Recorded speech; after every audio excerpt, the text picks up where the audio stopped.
Right,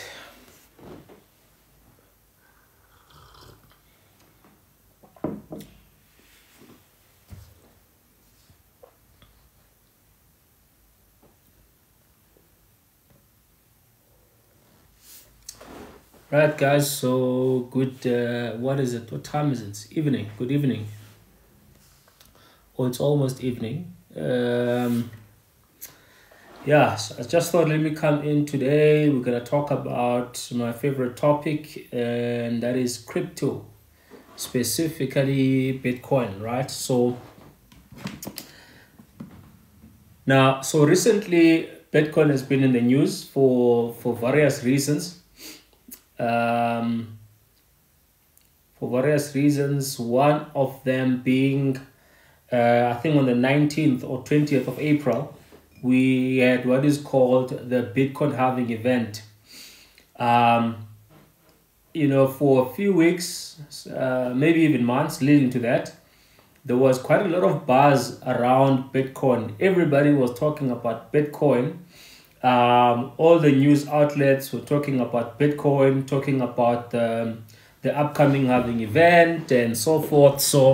And of course, all the crypto gurus came out of the woodworks. Everybody was talking about this bull run, halving event, and so forth. And and I think it left a lot of people feeling a bit confused as to what is this halving event. Is there something happening on such a date whereby everybody is going to suddenly become a millionaire on that particular date, or what's really happening? So I want to explain briefly about that, and then I'll attend to the question that I have as our topic for the day. So with Bitcoin, so Bitcoin started in 2009 on the 3rd of January. I'm sure a lot of you might know that. Now, on the 3rd of January, when the network of Bitcoin went live, the first 9 minutes of Bitcoin network being live, everybody before the network actually went live, because remember the white paper was released in 2008 in October by Satoshi Nakamoto. Then it only went live on the 3rd of January 2009. So the people who saw the white paper knew that there's only going to be 21 million Bitcoins to ever exist. Even though 3rd of January, when the network went live, there wasn't any Bitcoins in circulation. It was only after the first 10 minutes that the first block of Bitcoin was mined. And therefore, there was 50 new Bitcoin generated. Now, if there was, let's say, 5 or 10 different Bitcoin miners, one of them would have received that 50 new Bitcoin as a block reward. Now, we know that the first blocks were obviously mined by Satoshi Nakamoto. But the long story is that in the code itself of Bitcoin, there will only be 21 million Bitcoins to ever exist. But in terms of how many Bitcoins are in circulation to date, it's roughly about 19.7 million. So we have not reached 21 million. When are we going to reach 21 million? Tomorrow, next year, 5 years from now, 10 years from now? No. We will only get to 21 million Bitcoins by the year 2140. That's 2140. That's over 100 years from now, right? But how is it that in just a few years we're able to mine 19 point something Bitcoin, 90 point something million Bitcoins, and we'll only get 21 million Bitcoins in the next 100 years? This is how the code of Bitcoin is actually designed. Is such that every 3.5 years, the number of Bitcoins that are given to people that are called miners, right? They're not just given, these people work for this Bitcoin. That's why it's called proof of work, right? So these people called Bitcoin miners work for those Bitcoins and they're getting paid, this Bitcoin. So every 3.5 years, this number of Bitcoins basically reduce. So it started as 50 Bitcoins per 10 minutes, then it went to 25 Bitcoins per 10 minutes, then it went to 12.5 Bitcoins per 10 minutes, then recently it was 6.25 Bitcoins per 10 minutes. It was up until 2 weeks back on the 20th of April, where the network basically went from 6.25 Bitcoins per 10 minutes or 900 new Bitcoins a day. It went to 3.125 Bitcoins per 10 minutes or 450 new Bitcoins per day. Now, is that still profitable? Is mining still profitable? If you look at the number of Bitcoins today, that's 450 Bitcoins, multiplied by the value of Bitcoin today, and then you tell me if that is profitable or not. In my view, it is highly profitable. And especially if you look at the fact that in the next 6 months, we are going into what is called a bull run. So which brings me to the point, what really is a bull run? So a bull run, markets normally work cyclically. Whether it's real estate, whether it's mining, whether it's oil or other commodities, markets obviously all the time work in cycles. That is why you'll find that they say there's a boom and then there's a bust, right? Now, for most people who don't understand this or have not been in a certain market long enough, they may not understand these cycles. But for people who have been in the market long enough, they learn to understand the cycles, they learn to anticipate the cycles, and they learn how to position themselves, what best to do on a certain side of the cycle. So Bitcoin is no different. In Bitcoin, we've got what is called the bull run. Now, the precursor to this bull run is obviously the reduction in the number of Bitcoins that are being generated, right? So, which is what happened about 2 weeks ago. But now, when is the bull run? So the bull run historically has always happened about 6 months after the halving, right? Is that going to be the case in this bull run we're in? Nobody knows, but you know, they say history in the markets does not repeat itself, but it actually rhymes, right? So looking at everything, I think we are probably going to repeat the cycle. The cycle might be a little bit more intense than the previous cycles, because in the previous cycles, it was purely retail that is involved in the cryptocurrency space in the main. By retail, I'm talking about ordinary people buying and selling Bitcoins. But right now, there's been a huge institutionalization of Bitcoin. Now, whether that's good or bad, it's neither here nor there, right? But we're going to talk about the impact of that, or the possible impact of that, looking at what has happened in the past and what's happening now and what we think is going to happen in the future, right? So I do believe that yes, crypto is really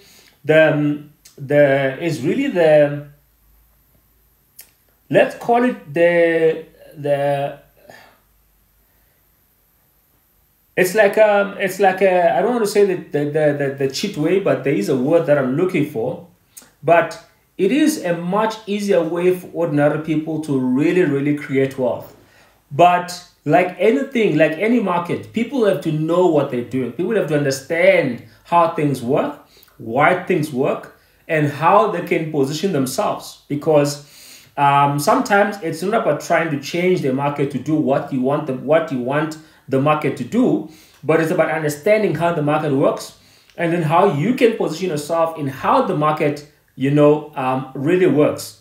Now, this is the same with every other asset out there.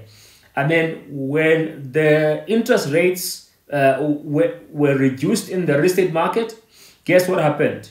It meant that it was a boom time, because now all of a sudden people who could not afford can afford. Now the demand for real estate, because it's limited, went sky high, and so do the prices actually follow suit. So it's no different with Bitcoin, right? In the sense that there is now less Bitcoins coming into circulation than there was 2 years ago, 3 years ago, right? There's less Bitcoins coming into circulation, but the funny thing is that there is an increased demand for Bitcoins, right?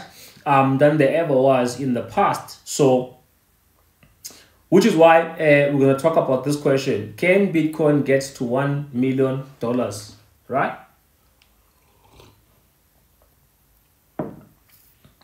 And by the way, for interest sake, Bitcoin has always been, Bitcoin literally started as an experiment, right?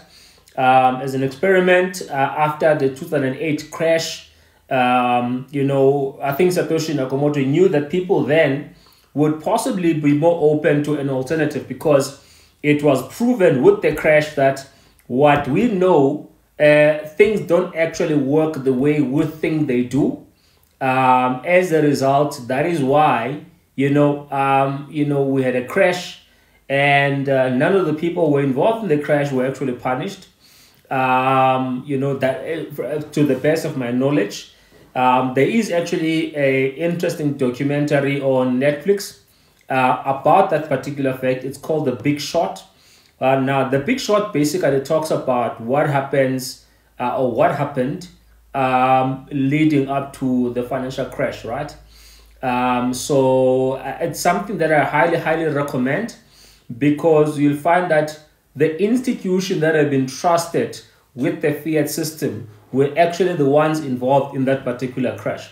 So we have people called regulators. Regulators actually tend and look the other way and did not do anything, even though some of the toxic credit instruments were actually passed on as AAA grade instruments, which is what led to, and nobody was doing their own due diligence. It was all a nice time, a nice bull run, if you want, and up until the bubble burst, right? And the bubble has been bursting. If you look back in the history of mankind, right? As soon as we started to have this thing called economics, we started having these booms and busts, right? So let's talk about then Bitcoin. The question is, will Bitcoin get to $1 million? Now, if you are able, guys, I'm not familiar with Twitter. What is this thing? This thing is called, I'm talking about Twitter now. Guys, in their Kuka. So I'm not familiar with this thing. Tell me, if you're able to comment, I would like to hear, do you think Bitcoin will get to $1 million?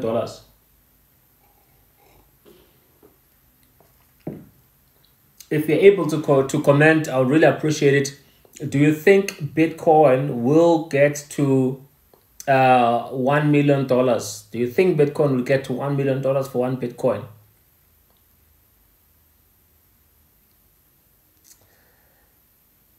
Yeah, it's called TikTok. Ish. Hey, happy belated, Rishoks, my leader.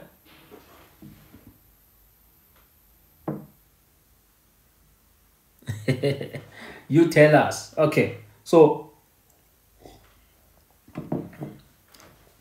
here's the thing.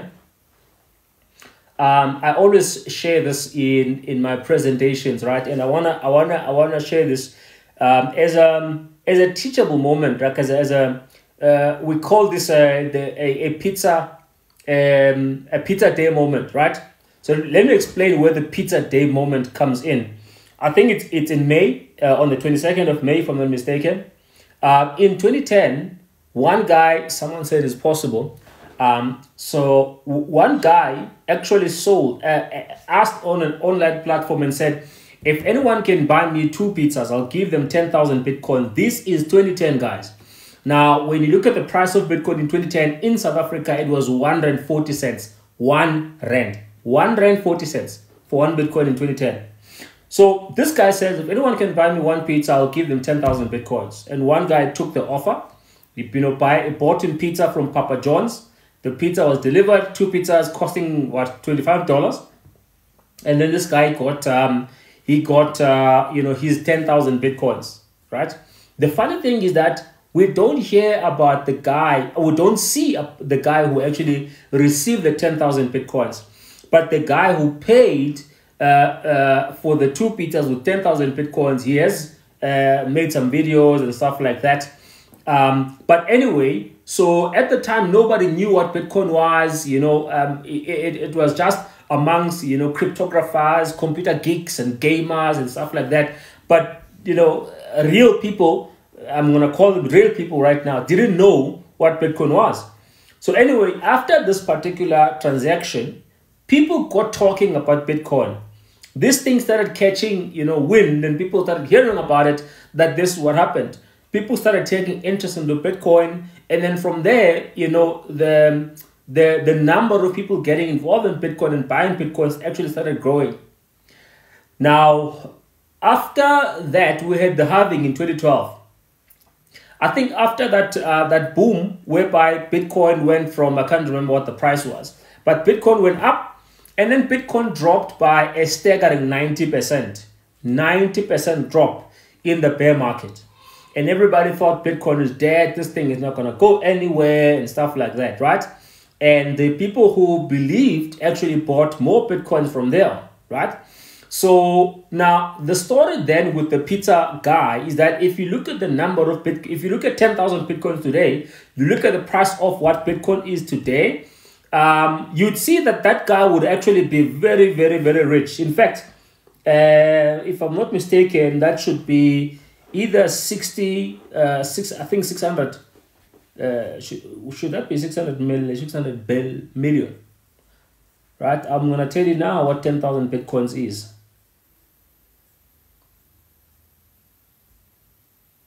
So I'm trying to imagine now, I mean, how does this guy explain that to his kids right now?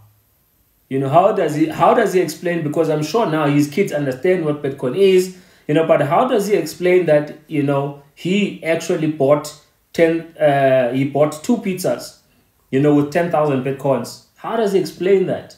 I mean, if you were in that situation, how would you explain that, right?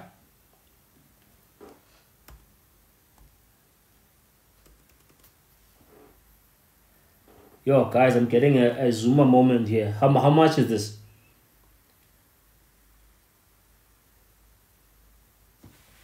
Okay. I'm trying to get the one. Yeah. So 10,000 Bitcoins today is $610,000. I don't know how much that is in rands, guys. But so that's the pizza moment, right? Looking back right now, that guy, if he could actually pay money to bring back that day and reverse that transaction. If he could, right? So that's called the pizza moment. So everybody who's been involved in Bitcoin longer than 5 years has their own pizza moment. So let me tell you what my pizza moment is, right? I'm only going to pick one. I've had several. I'm only going to pick one. So my pizza moment was, we then bought what we referred to back then as our dream home. This was back in Port Elizabeth, 2018. I think that whole transaction cost something like just over 30 Bitcoins for the entire transaction. What was the price of the property? It was 3 million. And then, you know, the transaction was done. We loved the house. We enjoyed every minute in it. But looking back right now, 30 Bitcoins. I mean, what is 30 Bitcoins right now? So 30 Bitcoins. I want to check in ZAR. I think it probably...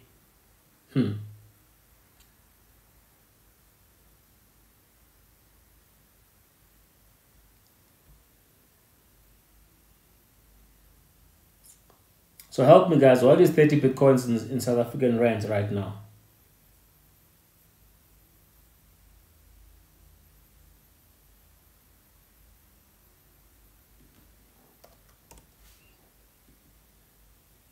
So what's 30 Bitcoins? So 30 Bitcoins is around 34 million rand. That's my pizza moment. Let me repeat. We spent 30 Bitcoins to buy a property back in Port Elizabeth. Yes, it was our dream home. We loved every minute of it. But what was the pizza moment there? So the pizza moment there was that that cost us 30 Bitcoins, not 3 million, 30 Bitcoins. Right now, if we did not buy that house, if we kept those Bitcoins, right, maybe rented somewhere nice, whatever the case is, right, that 30 Bitcoins is now 34 million. So what's the value of the property? Surely property appreciates over time, right? So the value of that property is around 3.6 million. 3.6 million versus 34 million. That's our own pizza moment. So if you've been in Bitcoin for longer than 5 years, you definitely have your own pizza moment. Okay? So now forget the pizza moment, right? Forget the pizza moment. Now, let me tell you what's happening right now. Now, one of the things that intrigued me about Bitcoin back in 2016 when I got involved is for me, it was really about, yes, one, making money, but number two, it was, here is something that was going to fundamentally change the way the world works, the way money works. And it seems like a lot of ordinary people do not understand this. And this actually has the power to help ordinary people to change their lives forever. So this seemed to be an opportunity that can, I mean, it's unprecedented, right? If you look at throughout human history, this is unprecedented, right? Because the gold rush was nothing compared to this, right? The diamond rush back in South Africa is not even compared to this, right? In the sense of scale and magnitude of what it can do for ordinary people. So one of the things we saw, it's exactly the same playbook that's happening right now. What am I talking about? If you look at Jamie Dimon, so Jamie Dimon is the CEO of JP Morgan, right, which is a bank, one of the biggest banks in America, and definitely by extension one of the biggest banks in the world. So Jamie Dimon for years has been saying Bitcoin is a fraud, Bitcoin is a Ponzi, Bitcoin is not right, Bitcoin this or that. Now, in the background, we saw there's a website called CoinDesk, right? So CoinDesk used to have a VC page. Right now, they don't give out as much information as they used to, right? So if you went to this site called CoinDesk, right? Now, CoinDesk had a page called VC, and in this page, they would list all the businesses, the startups, right? They would list all the Bitcoin startups and the companies that funded them, how much that they funded, was it Series A, Series B, was it seed capital, stuff like that. Now, what we saw there was actually astonishing because these guys in the media were saying, we don't think this thing is going to work, we don't think this. But then in the background, they were busy actually funding Bitcoin startups, right? Like exchanges, Bitcoin miners, wallets, digital banks. These guys were busy funding in the background. So when we saw the list of companies that actually funded companies in this space, we saw our very own in South Africa, Naspers. This list was dating back to 2012, guys, right? That's how old the list was. So we saw Naspers, we saw Standard Chartered, we saw Barclays, BBVA Bank, JP Morgan, Wells Fargo, the Digital Currency Group. So many big organizations were busy funding Bitcoin startups in the background. In fact, our very own Old Mutual started investing in Bitcoin as early as 2017, right? If you read any of the annual reports, I'm not sure if you would have seen that, but that's as early as, that's how early they got involved, right? So anyway, in South Africa, recently we've got crypto has been classified as a digital asset, therefore falling into the ambit of the FSCA and all of those things, right? And now the good news about that, right? There's good and the bad, but the good news about that is that what we may not know is that big financial institutions in South Africa could not get involved in the crypto space in any shape or form up until there was regulation that allows them to get involved. Remember, banks are controlled by the Banks Act, and other financial institutions are actually controlled by the Financial Services Act, right? So therefore, they cannot participate in anything that's not sanctioned, right? And they were seeing the amount of money that was actually flowing into crypto assets in and out. So, and then they this is my own assumption, I could be wrong, but they pressured and they got the regulations to be passed. And I'm saying this because let me not go deep, right? We met one of the I was in somewhere in South America, and on our way back in France, we met one of the big people in the finance ministry, right? I won't mention who, but we met one of the very, very big guys there, and we started talking about Bitcoin, and this guy had no clue what was happening, And we knew that actually something was, happening there. But anyway, right now there was a, I'm not sure if it's still active. There was a FWG, right? Something IFWG, something like that. But this was a working group of different companies in the space who there was like a sandbox environment. Everybody was then collaborating and working in there and discussing the way forward and also influencing regulation as far as crypto is concerned and so forth. But one of the things that companies had to do there, they actually had to share the project that, or some of the project that they're working on.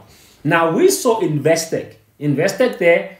They were then, I'm not sure whether that they've canned the project or not, but they were working on their own wallet, their own cryptocurrency wallet, a custodial cryptocurrency wallet. Now, apart from that, there was a conference in Cape Town. We met one of the developers from Standard Bank. He was also talking about their own products that they're basically working at bringing to the market. So it's safe to say that when it comes to some of the major banks in South Africa, they are all working on their own cryptocurrency project or product. It's just a matter of time up until they bring it to the market, right?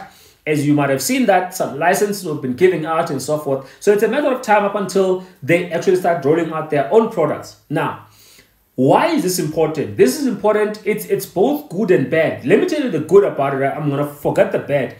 So if you look at banks right now, banks have got their own traders, right? Am I correct? I'm sure everybody knows that, right? Banks got their own traders. So banks do invest in stocks, whether in South Africa or offshore. They've been doing that for years. Even before they actually allowed their consumers to be able to buy stocks. They were doing it themselves, right?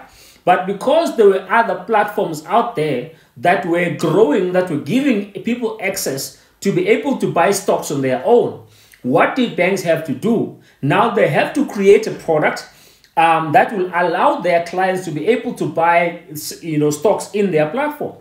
Now, for years, banks have been trading forex, right? They've got their own traders who are trading the markets and so forth, right? Some of the big investors in crypto actually come from banking. They're involved in the trading and whatever, on behalf of the banks and so forth, who are now involved in crypto. So now, when the banks saw that a lot of people have got a lot of interest into these platforms, into this forex, and as a result, brokers, right, are growing and so forth. Guess what happens? So banks now started allowing people to be able to purchase forex, right? Through their platform. So now it's the same thing that's going to happen to crypto. Within no time, I dare want to say in less than 2 years, you are going to be able to see banks like FNB, Standard Bank, even African Bank, Investec, Absa. You're going to see all those banks starting to create a product, maybe in the name of safety or whatever the case is, but they're going to start creating a product that will actually give you exposure into crypto, okay? How is this good? It's good in the sense that it's going to bring a lot of people into the cryptocurrency space. Right now, we're looking at roughly about 5-6% of the global population that is involved in crypto, okay? And yet, we've seen this market, reach up to $3 trillion in valuation. So what happens when banks who already have got relationship clients, who've already got millions of clients, when they start offering people access to crypto, what do you think that's going to happen to the appetite of people when it comes to cryptocurrencies? Of course, it's going to explode. People are going to start wanting to interact, into crypto.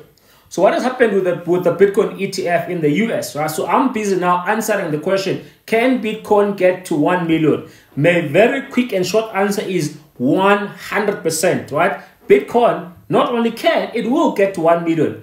It's a matter of time, Nobody has a crystal ball to tell you on this particular day it's going to happen. But there is mathematical models that people are following, that determine or predict of, what's the likelihood of Bitcoin reaching 1 million. In fact, Jack Dorsey, who is the founder of Twitter. He sold it to Elon Musk. He's now a billionaire.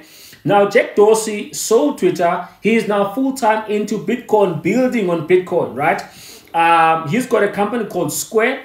Now, so he says Bitcoin by the year 2030 will get to $1 million, right? Now, let me tell you the most outrageous to an uninformed person, the most outrageous prediction that I heard was Bitcoin is actually going to get to $1 billion by the year 2038. Let me repeat that.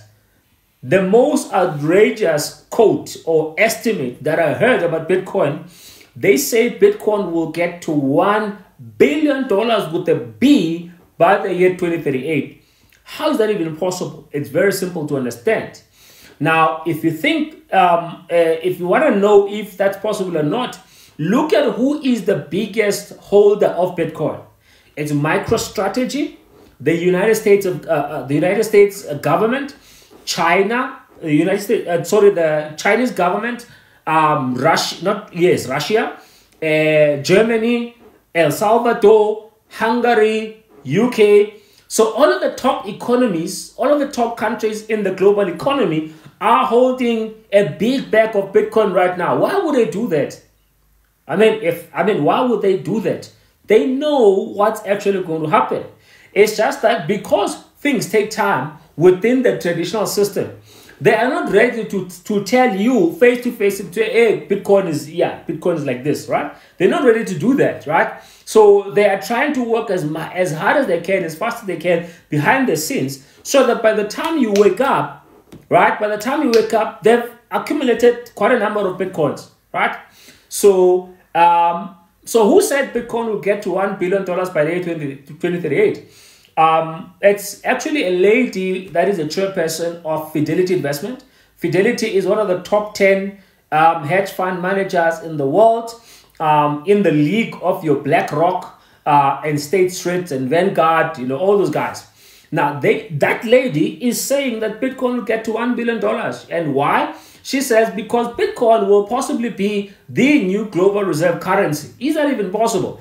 I think it is. It's very easy to see why. Because countries right now don't trust the US dollar anymore. Right? Why? Because they've seen the US dollar being used for nefarious purposes.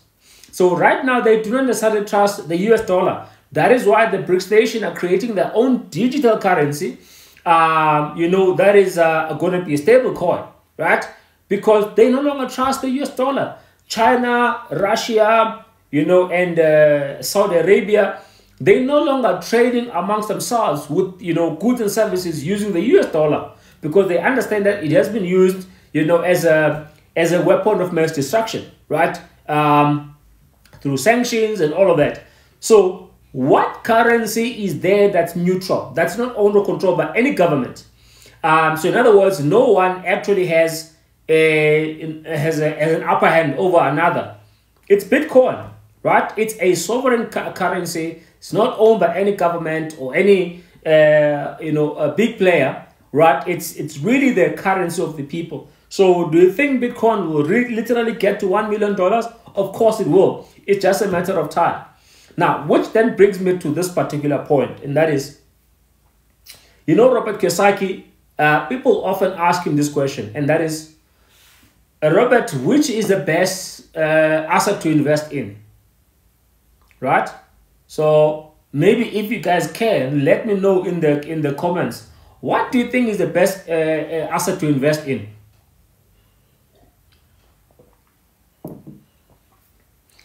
Is it gold? Is it property? Is it oil? Is it businesses? Is it Bitcoin? What do you think is the best asset to invest in? So this is how Robert Kiyosaki actually answers the question.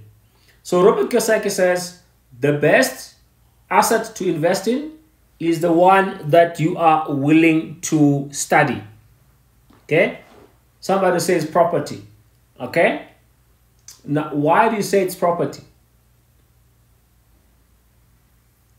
So Robert Kiyosaki says it's actually the one that you're willing to study. If you're willing to learn what property is and you're willing to put in the hours, hundreds of hours, thousands of hours in learning about it, of course, for you, property then is good. If you're willing to learn about crypto and you're willing to spend hours, learning all that there is to learn about it, of course, then property is good. I mean, really, crypto is good for you, right? If you are willing to study, shares, right, and then shares is the one for you, right? So whatever you're willing to study and understand why. Somebody says it's not losing value. It does lose value. I sold properties since 2010, late 2010 up until late 2016. So I know quite a lot about property. I do have a property portfolio. It's actually one of the things that I love. But property does lose value at some point, right? It depends. It all depends, right? Again, it then proves the point that it's the asset that you're willing to learn, because in some circumstances, property does lose value. In some circumstances, Bitcoin does lose value, right? Even though, as far as Bitcoin is concerned, if you just buy it and do nothing on your own, you don't need to decorate Bitcoin. You don't need to change the roof in Bitcoin. You don't need to paint it, right? You don't need to do anything about it for it to appreciate in value. You just have to wait and see, okay? But when it comes to property, if you don't maintain it, if you don't look after it, it's going to lose value for sure, right? So again, it goes back to the fact that the best asset is the one that you are willing to learn, okay? So I believe that if you look at the wealthy people, they have a dual strategy, right? It's never one size fits all, right? I've met wealthy people who don't believe in commercial property. They only do residential. And I've met people who don't do commercial property. I mean, who don't do residential, they only do commercial. And both these people are right. And they will tell you why this one who does only commercial will tell you why he doesn't do residential. And the one who does residential will tell you why they don't do commercial. And they're both right. Right? And then there will be one who says, I only do student accommodation. I don't need the of these two. And these are the reasons why. And that person is right too. Right? And then you get the one who says, I only buy shares. I've got no interest in property. And these are the reasons why. That person is also right. And the person who says, I don't invest in any property, all I invest in is crypto, and that person is also right as well. So there is no one size fits all as far as investing, wealth creation is concerned. We can learn from the past. We can learn from other people's examples and experiences. For example, Warren Buffett did not want to invest in Tesla for many years. He did not want at all. He did not believe in tech. He wanted real businesses where you are buying Coke and whatever, and he believed in those businesses. But when he changed his mind regarding Apple and started investing into Apple, guess what happened? Apple made Warren Buffett more money than all of his other assets and businesses combined. Right? He made more money through Apple than all the other stuff, right? Why? He then changed his mind and understood that this is the way the world is going, okay? You cannot change it. It's like, with innovation, right? You cannot stop innovation. You can only position yourself on the right side of innovation. I often say that in the 21st century, it's actually quite easy, I want to say, to create wealth. Why? It seems like most people who do create enormous amounts of wealth in the 21st century don't necessarily have to be the hardest worker, even though that has value. They don't have to be the smartest, even though that has value. But they just have to know how to position themselves on the right side of a particular trend. An example, if you had just bought Bitcoins 5 years ago and did nothing, that's positioning yourself on the right side of that cryptocurrency trend. If you bought Ethereum and did nothing, you would have been positioning yourself on the right side of that particular trend, right?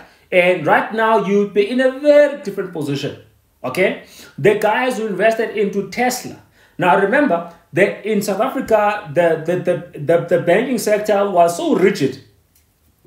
Excuse me. We knew it was Absa, Standard Bank, FNB, what was the fourth one? Nedbank, right? And then Capitec came along and everybody thought, what are these guys doing? You know, and Capitec made a lot of people millionaires.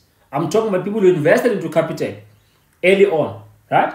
So Tesla did the same thing. People were like, I mean, who's going to drive electric cars? I mean, we love the sound of a V6, a V8, a V12, a V10. I mean, who's going to drive electric cars? And then Elon Musk made it work. And the people who believed in the concept of where the world is going and invested. In fact, one guy in Singapore, he is now a billionaire because he invested into Tesla, right? So he invested into Tesla in the early days. Today he's a billionaire. Why? People who make money in the 21st century is people who know how to position themselves on the right side of a particular trend. It's as simple as that. Of course, positioning might mean different things to different people. For some people, it might mean buying shares. For some people, it might mean starting up companies, right? Being an entrepreneur in those emerging markets, you know, and therefore, yes, they've got a chance. They can lose money. They do lose money. I mean, I've lost a ton of money, in the cryptocurrency space, right? But I've also made a lot of money in the cryptocurrency space at the same time. So as long as you understand that with any emerging market, there will be ups, there will be downs. But if you hang in long enough, you are basically going to see quite a lot of change, quite a lot of growth in terms of your wealth, right? So what am I saying regarding crypto right now? What should we do with crypto right now? Bitcoin is 1.2 million, 1.1 million. Are we too late for Bitcoin? Have we missed the entire boat with the cryptocurrency market? You know, should we now go and look for Shiba Inu and all these other meme coins, right?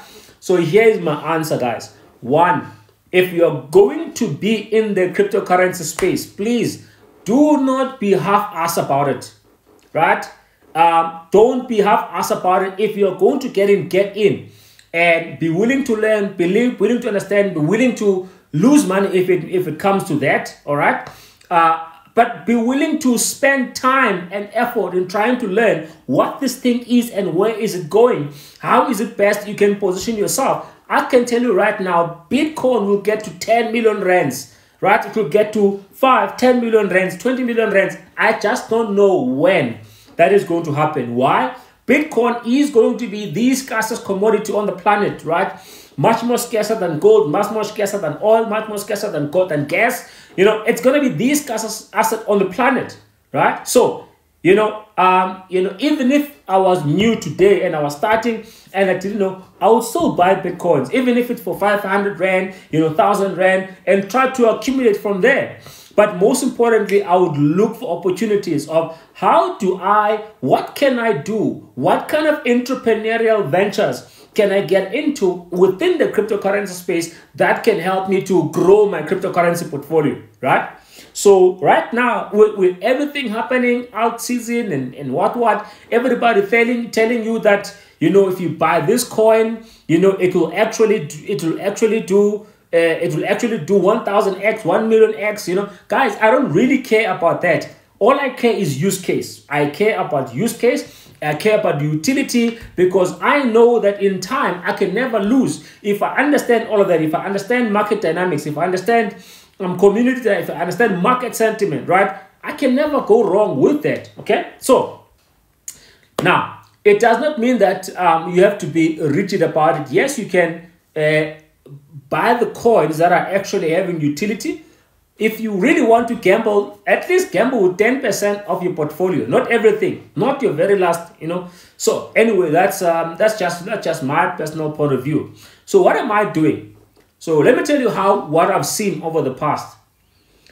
I've seen lots and lots of people become multi-millionaires, even billionaires, in the cryptocurrency space, purely because these people were entrepreneurs in the space. They didn't just buy and hold, even though that is very, very important. But these people became entrepreneurs in the space as a result. That is why today they are wealthy. Now, there is different ways of entrepreneurship, right? So, So I've been in real estate. I've been a real estate agent. I used to own a Rosin franchise, right? I sold properties for many years, right? And I used to enjoy it up until I did not, okay? So there is, what I really hope people actually can get is this. I really hope people can get that it's entrepreneurs who risk their money, their reputation, and whatever in looking for a profit, and then they can get it wrong and lose everything, but they can also get it right and become the multi-billionaires today. Who is a millionaire and a billionaire today who did not take any level of risk that you know? Who is a billionaire or a millionaire today that you know that never took any risk? By definition, if you go to the dictionary and you search what is an entrepreneur, it will tell you an entrepreneur is someone who takes a financial risk in order to gain a profit. Even if this person goes and buys fruits and veggies from the fresh produce market and goes and sells it at the robots for a profit, that person is taking a risk, okay? With the hope of actually getting a profit. Now, I do want to say that where things are right now in the world, not only South Africa, in the world, we all need to be entrepreneurial. We all need to be entrepreneurs, right? Because one income is not enough. Two income is not enough. We need to be entrepreneurs.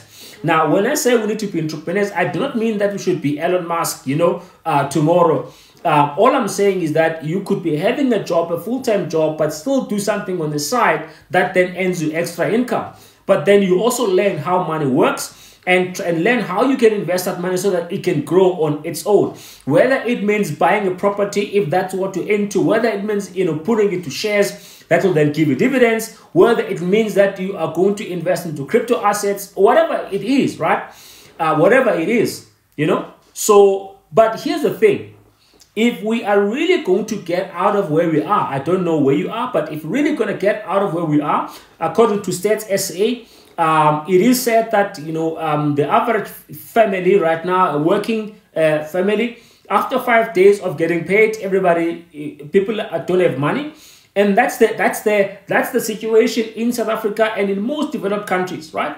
So what's the solution? Entrepreneurship, right? Being entrepreneurial. Now, there's three. So my opening argument in this book, right? The 21st century business model. I'm saying, one, if you look at the way things are, we should be entrepreneurial. That's one thing that I said. And the second thing I said is that the three common ways people do get into entrepreneurship. One is people start their own businesses, their own brands. That takes money, it takes time, okay? And 1 out of 10 businesses survives the first 5 years, right? So the rate of failure is very, very high. The second way people do get into entrepreneurship, people then buy franchises. So I've done both, right? People buy franchises, whether it's, whatever franchise you buy. It has got its own pros and cons, right? So I bought a Rosin franchise, 150,000 rand, which I had to borrow, by the way. And all I got was the name, right? All I got was the name Rosin. That's it, right? I gave them a market that they did not have because I was operating from a township. So I gave them a market that they never had. And whether I sold or did not sell, I had to pay them a royalty every single month, right? That's just the nature of franchising. And, there's a lot more I can go into, but people get into franchising. And then the third way people do get into entrepreneurship is what we call network marketing or affiliate marketing, right? So network marketing, affiliate marketing, they're very similar. Sometimes people confuse them. It's just that with affiliate marketing, people get paid for referring people into other platforms or services. And when a purchase is made, that person makes a commission. Now, whatever that person does from there on, is of no interest to the referrer, right? But in network marketing, we refer people to actually buy goods and services. But then after they've bought goods and services, we actually want to convert them to also be affiliates so that they can refer other people as well. So we help them with skills training. We help them with understanding the platform and trying to help them to make money, quicker. but then we also get paid from their efforts, right? That's network marketing. So in this book, I argue that we should actually look at all those three, and I talk about my experience in all those three, and I talk about the fact that I've seen ordinary people making a success of the third one, which is network marketing, which then brings me to my point. Of all the people that I know who have made a lot of money in the cryptocurrency space, I know a lot more people who have made money through network marketing or affiliate marketing in the cryptocurrency space, right? Because think about it this way. If you are going to buy and hold, right? Because there's many different ways of getting involved. But if you're going to buy and hold, you only have so much money to buy. And when you have bought, with just a little amount of profit that you see, something breaks at home. Your tire burst or 3 of them burst, whatever. But there's an emergency out there that then requires you to take your crypto that you're holding to actually fix those things. Because our problem is not a saving problem, it's an income problem, right? Therefore, we need to fix the income and also fix. We need to fix. So Henry's asking, what kind of business do you do?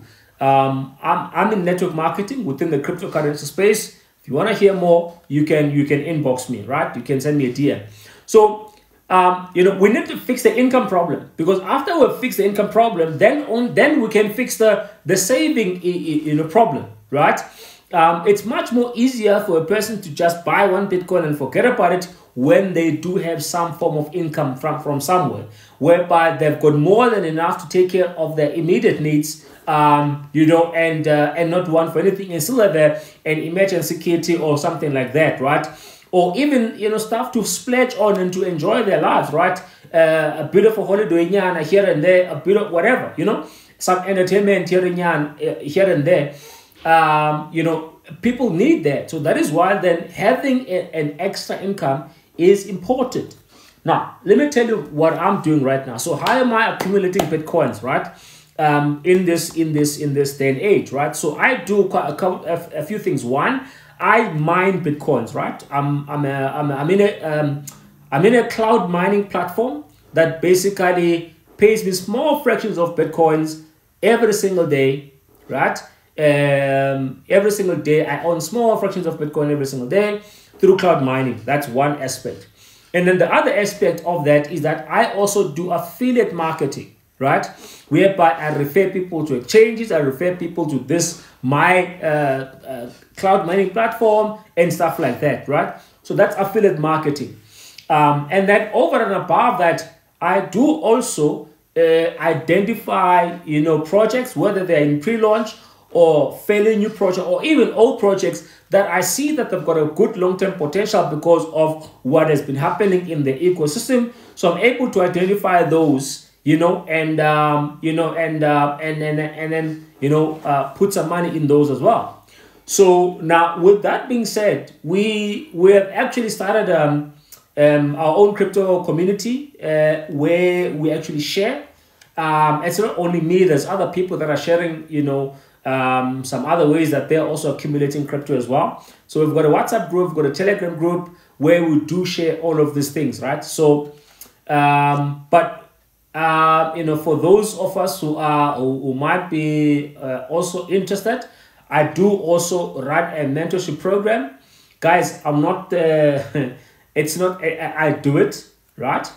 But my biggest problem there is that I often give a lot more than what I said I was going to give. I need to discipline myself there. Anyway, but that's what I do, guys. So my advice is learn what cryptocurrencies are. Learn what cryptocurrencies are. Find a way to earn extra income, yes, in the cryptocurrency space, yes, but also find a way of how you can accumulate your crypto without spending it, right?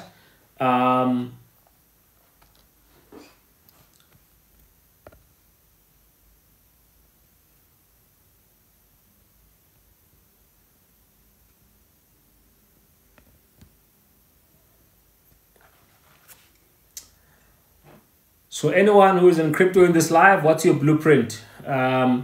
We are probably another 6 months away from the bull run, and which is why you should have a sense of urgency in accumulating Bitcoins. Of course, Bitcoins and other crypto assets.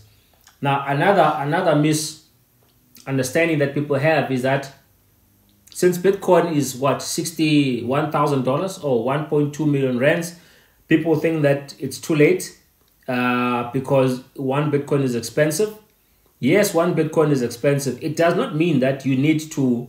It does not mean that you need to buy one full Bitcoin, guys. You can buy small fractions of Bitcoin. You could be buying Bitcoins for 500 rand, 1,000 rand, 2,000 rands, and accumulate from there. Remember, one Bitcoin is 100 million Satoshis, right? So you can accumulate small fractions of Bitcoins or Satoshis every single month or day, whatever. It's all going to be worth something, you know, at the end of the day when the price of Bitcoin basically goes up. But the more Bitcoins you can accumulate, the better. So like I said, for me, there's only two things. It's affiliate marketing or network marketing, as well as mining, right? Here's the thing. The reason why even people that are not doing affiliate marketing should actually look at that is simply because of this. A lot of people knew about Bitcoin 5 years ago, 6 years ago, right? A lot of people knew that Bitcoin at some point will go up in value. But people have not been buying the Bitcoins. People have not necessarily have had the necessary discipline that's required to buy Bitcoin constantly. That's one. Okay? And even when they do, a slight increase in the value, they sell the Bitcoins, go and chow the profits. Okay? Remember the pizza moment, guys. Remember the pizza moment. So that's what I'm saying. You need to look at different ways, right? So the reason why I'm mining, it's quite simple because I'm getting small fractions of Bitcoin and it's going to continue for the next 4 years. So the next halving event is going to be in the year 2028. I'm going to mine beyond that particular event. So for me, it's really a no-brainer, guys, right? So yeah, so you tell me what is your strategy, and let's connect. Send me a DM. You know, I'm willing to hear from you. What is your strategy? And at the very same time, I'm willing to share with you what I'm doing to basically accumulate more Bitcoins. Guys, you stand a much better chance of actually making 1 million, 2 million, 3 million, 5 million through crypto than any other asset on the planet today, right? I've already given you a lot of data in this video as to why. Guys, banks are buying Bitcoin, whether through ETFs or spot ETFs. Guys, banks are buying Bitcoins, right? Financial institutions are buying Bitcoins. There is no going back. The genie is out of the bottle. You know, Pandora's box has been opened. It cannot be unopened, right? There is no going back for Bitcoin. There is no going back for crypto, right? The only thing we can do right now is to dive in head first. Dive in head first, right? And don't look back and just move forward, right? So that's just my advice. I want to leave this live right now. If you've got a question, you may speak now or forever hold your peace. Or you can hit me up in the DM and we can collect some dough in the crypto space.